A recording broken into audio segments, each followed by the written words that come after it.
The wagon train had been burning for 3 hours when Sarah finally stopped screaming. Her throat was raw, her voice nothing more than a whisper against the crackling flames that consumed everything she'd ever known.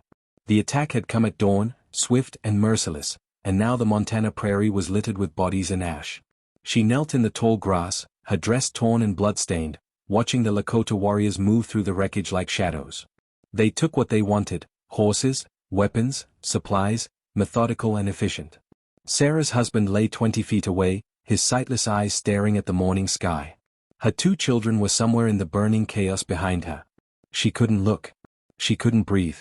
She couldn't do anything but exist in this moment of absolute devastation.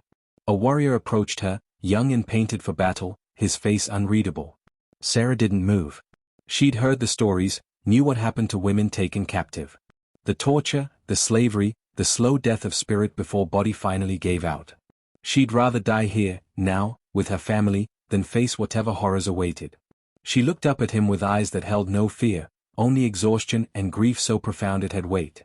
In broken gestures and the few Lakota words she'd picked up from friendly tribes during the journey west, she begged him. "Kill me. Please. Just kill me. Make it quick." The warrior studied her for a long moment, then called out in his language.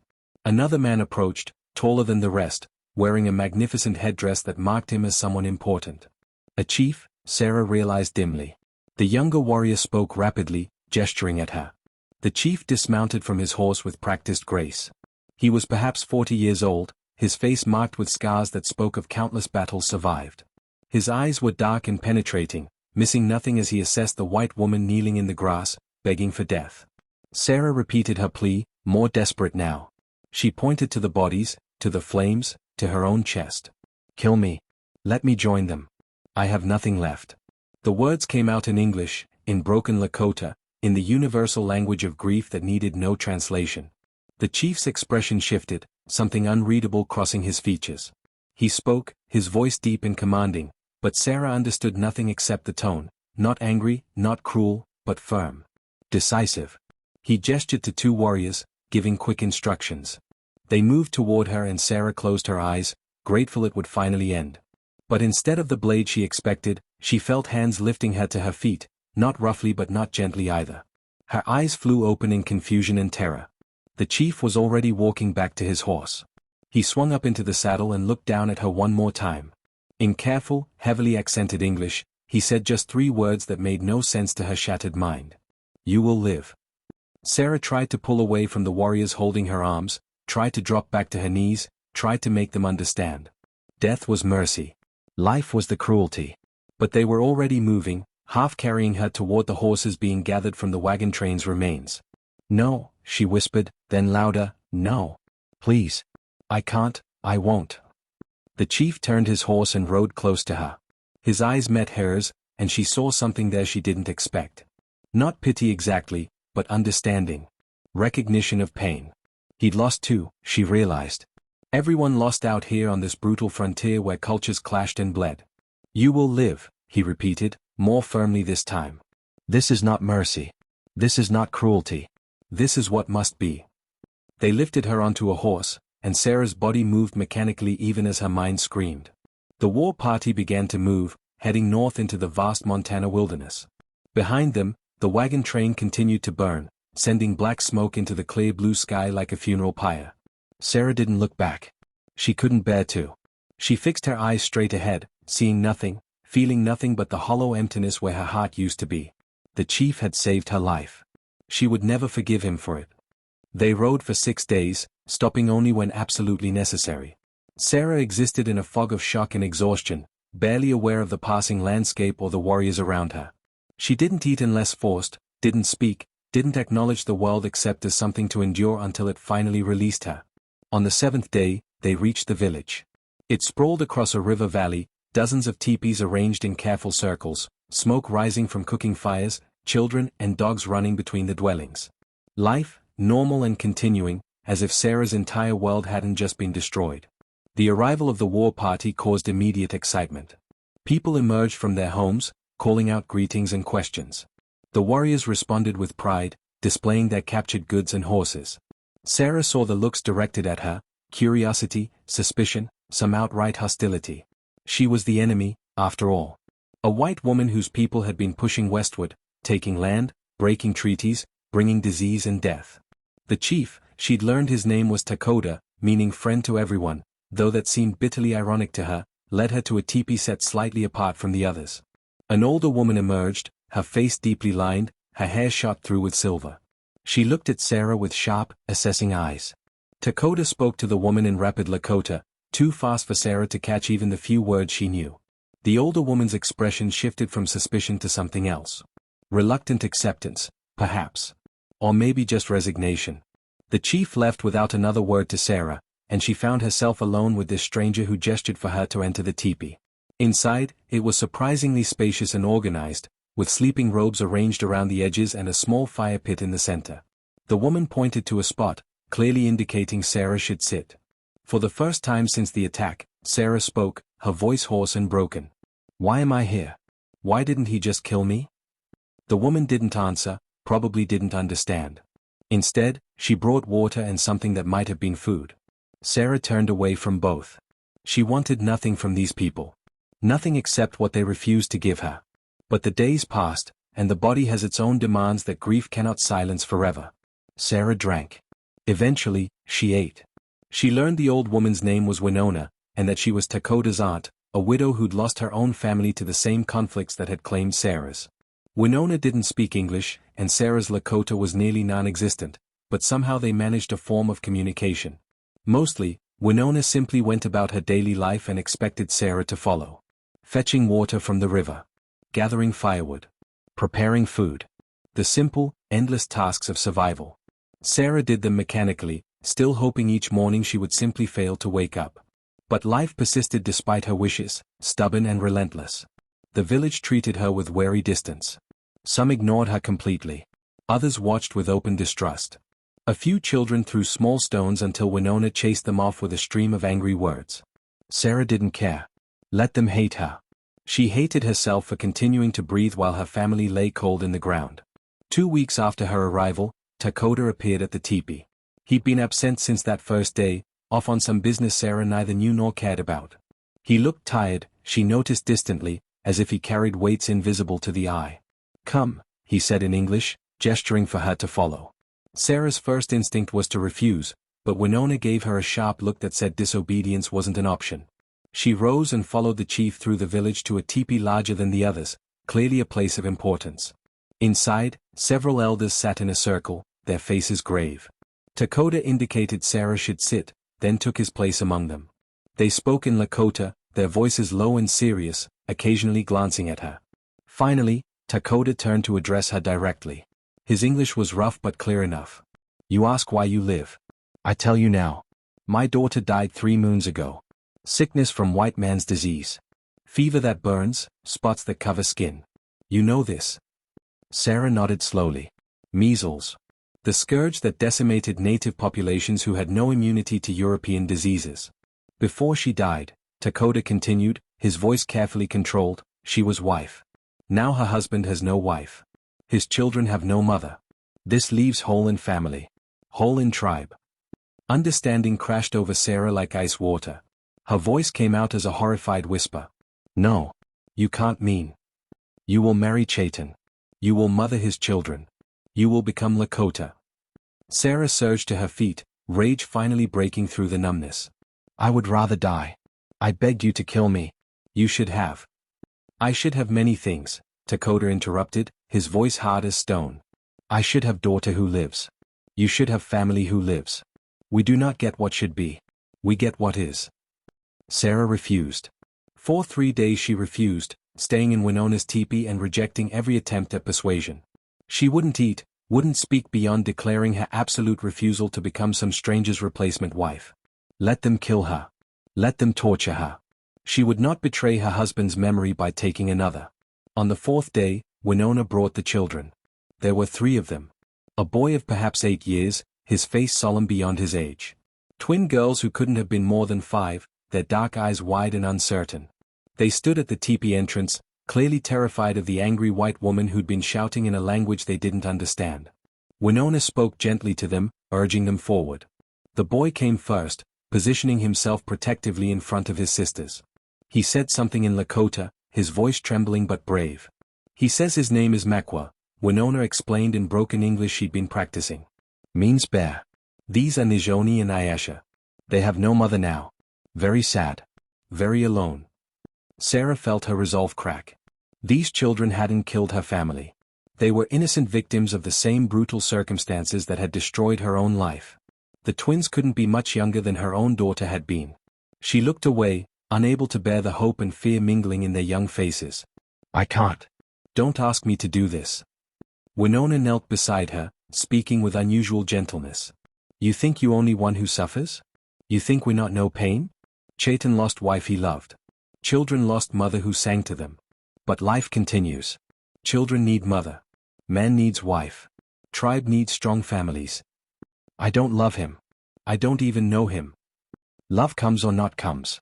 Does not matter. What matters is children eat. Children learn. Children grow safe. Winona paused, then added quietly, your children cannot grow. But these children can. You keep them alive, maybe you honor your children's memory. Maybe you give meaning to your pain. Sarah closed her eyes against the tears that finally came, the first she'd allowed herself since the attack. She'd been so focused on her own agony that she hadn't considered these children's suffering. They'd watched their mother die slowly, painfully, from a disease brought by people who looked like Sarah. And now they faced a future with a stepmother who resented their very existence. It wasn't fair. None of it was fair. That evening, she told Lakota she would agree to the marriage, but her voice was hollow, her eyes dead. The chief studied her for a long moment before speaking. You think this is punishment? You think I am cruel to make you live? He gestured to the scars on his arms, his chest, marks of countless battles. I have killed many men. I have lost many friends. My wife died bringing my daughter into this world. Then daughter died too, taking my joy with her. Every day I wake and choose to continue. You think you are only one who knows death? Death is easy. Living is the hard choice. Then why force this on me? Sarah demanded, anger flaring. Why not let me have the easy path? Because Lakota do not waste life, Lakota said firmly. The warriors wanted to kill all whites in that wagon train. Wanted revenge for our dead, for our stolen land, for broken promises. I said no. I said enough death. When you begged to die, I heard someone who had given up. Someone who thought only of herself. But I saw a woman who could still serve purpose. Could still make difference in this world, even if not the difference she planned. You had no right. I had every right, he interrupted. I am chief. I choose what serves my people. Your death serves nothing. Your life, your hands, your knowledge, these things serve. You teach children. You work. You become part of village. This is payment for your life. The marriage ceremony happened 3 days later. It was nothing like Sarah's first wedding, with its church and flowers and celebration. This was a simple exchange witnessed by the tribal elders, words spoken in a language she barely understood, binding her to a man she'd never truly looked at until that moment. Chaitan was younger than she'd expected, perhaps 30, with a quiet dignity that reminded her painfully of her lost husband. His face showed the same grief she felt, the same reluctant acceptance of a future neither of them had wanted. They stood side by side, strangers joined by tragedy and tribal necessity, and Sarah felt the last piece of her old life slip away. Sarah Whitmore died with her family in that burning wagon train. She didn't know who she was supposed to become in this new life, but she knew with crushing certainty that she would never truly be herself again. That night, she moved into Chaitan's teepee. The children watched her with a mixture of hope and fear.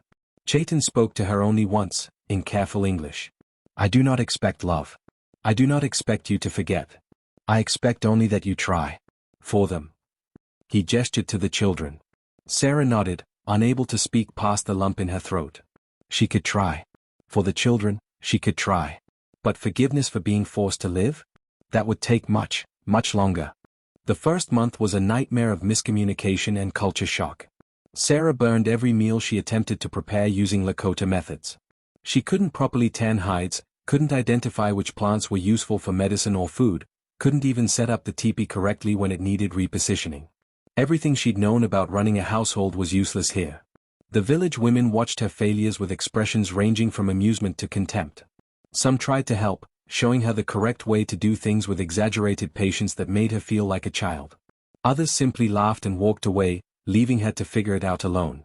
Chaitan was patient but distant, treating her more like a necessary worker than a wife. They maintained separate sleeping spaces within the teepee, an arrangement that suited Sarah perfectly. He spent his days hunting, training younger warriors, and participating in council meetings, while Sarah struggled through the endless domestic tasks that kept her family alive. The children were her only solace and her greatest challenge. Makwa was old enough to remember his mother clearly, and he watched Sarah with guarded suspicion, ready to reject any attempt at replacement. The twins, Nijoni and Ayesha, were more accepting but confused, sometimes calling Sarah by their mother's name before catching themselves with heartbreaking awareness of their mistake. Sarah found herself learning Lakota out of pure necessity. Without language, she couldn't ask for help, couldn't understand instructions, couldn't communicate with the children in her care. Winona became her primary teacher, drilling vocabulary and phrases with relentless persistence. "You sound like baby," Winona declared one afternoon after Sarah mangled another sentence. "But baby who wants to learn. This is good." Slowly, painfully, Sarah began to adapt. She learned to make pemmican, mixing dried meat with fat and berries for long-term storage. She learned which roots could be ground into flour, which plants made dyes for decorating clothing, which herbs helped with fever or wounds. Her hands, once soft from a relatively comfortable life back east, grew calloused and strong.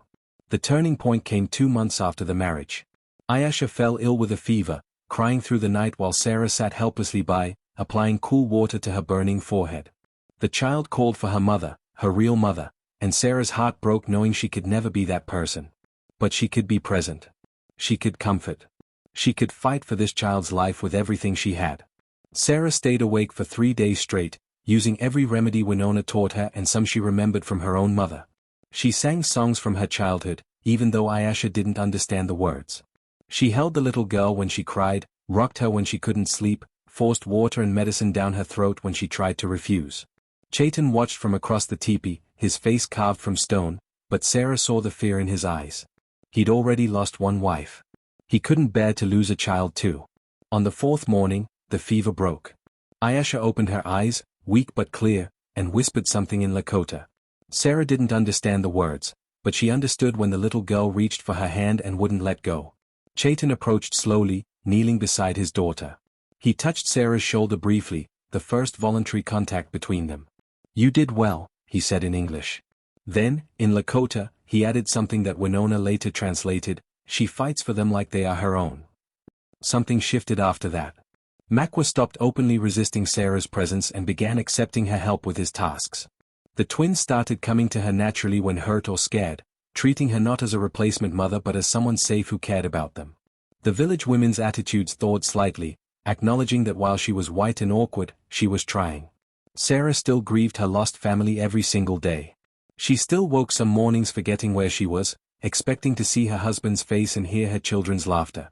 The crushing weight of loss never fully lifted. But it became something she carried rather than something that carried her. She also began to see Lakota differently. The chief who'd forced her to live had saved not just her physical existence but given her something to live for when she'd had nothing. She didn't know if she could ever thank him for it, wasn't sure she even wanted to, but she understood it now.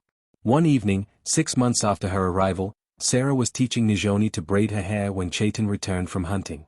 He paused at the entrance, watching the domestic scene, his daughter laughing at Sarah's attempts to explain in broken Lakota why the braid kept falling apart. "You are good with them," he said quietly. Sarah looked up, surprised by the observation. "I'm trying." "More than try. You care." Chaitan set down his weapons and joined them by the fire. "This is not what either of us wanted. But maybe it is what we needed." Sarah didn't know how to respond to that. She wasn't ready to call this life good or needed. But she could admit, if only to herself, that she was no longer quite as desperate to escape it. Winter came hard to the Montana plains. Sarah experienced her first true frontier winter, when temperatures dropped so low that merely surviving became the only goal that mattered. The entire village pulled together, sharing resources, checking on the elderly and vulnerable, maintaining the fires that meant the difference between life and death. Sarah found herself part of this communal effort in ways she'd never expected. Her different background became an asset when she suggested techniques for insulating the teepee that the Lakota hadn't considered. Her sewing skills, learned in a completely different context, translated well to repairing winter clothing and creating warmer blankets. The children thrived despite the cold. Makwa was becoming a skilled hunter under his father's tutelage, bringing home his first rabbit with pride that made even Sarah's heart swell. The twins learned their numbers and letters. Sarah taught them English in secret, something Chaitan pretended not to notice, while also mastering the Lakota skills they'd need as they grew. Chaitan himself remained somewhat distant, but a quiet friendship had developed between them. They talked more now, sharing stories about their lost spouses in moments of unexpected vulnerability. Sarah learned that his first wife had been his childhood sweetheart, that losing her to disease had nearly broken him. He learned about Sarah's journey west, the dream she'd had for a new life that had died in flames.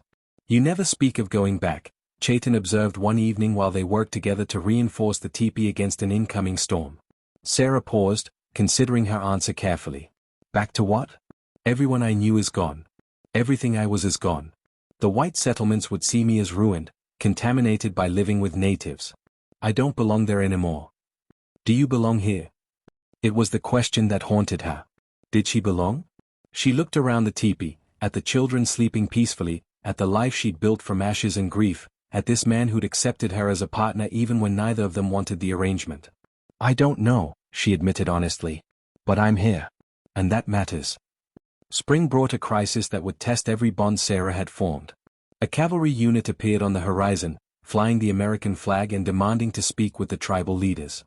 They claimed to be searching for survivors from wagon train attacks, specifically any white women taken captive. Sarah's heart stopped. This was it, the choice she'd always known might come. Return to her old world or stay in this new one. Lakota sent for her, and she stood before the cavalry lieutenant, aware of the entire village watching. The officer looked at her with pity and disgust in equal measure.